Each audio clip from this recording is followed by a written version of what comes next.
Now these little fish here are called neon tetras, and they really are the canary of the aquarium world because they're such a beautiful, striking little fish.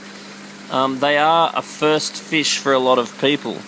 Now, particularly for people that live here in Sydney or anywhere with alkaline tap water, they really are a challenging fish to keep because they seem to die so easily. In the Amazon, where they actually come from, the water's quite warm. It's sort of 28-30 degrees.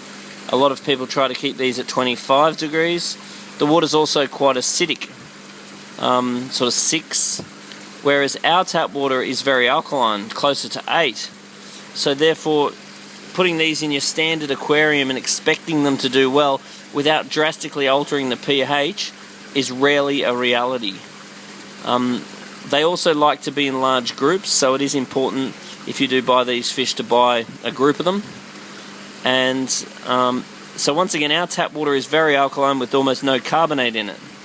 So I'd be recommending, if you want to keep these fish, lower the pH to below 7 at the most, and raise the KH to sort of 2 DKH, and raise the temperature to not far under 30 degrees, and keep a group of them, feed them high quality foods like Spectrum, and then good luck.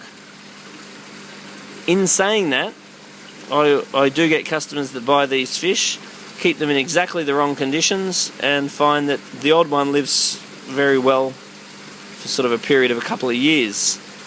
But I don't think that's normal. I think that most of these fish actually perish, and that's because they are flimsy fish in the first place, and they are pretty much not so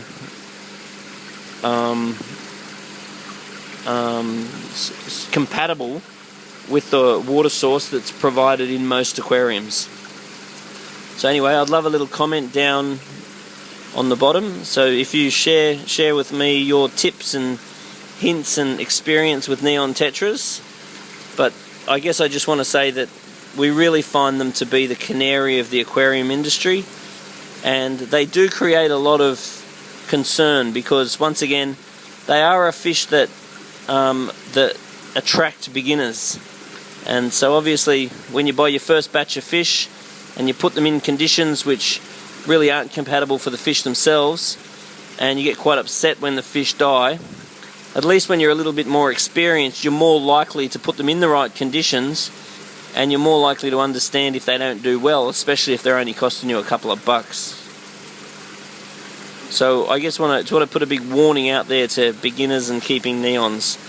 So just got to be prepared. These are not the hardiest fish, and they're not necessarily compatible with the water that we offer.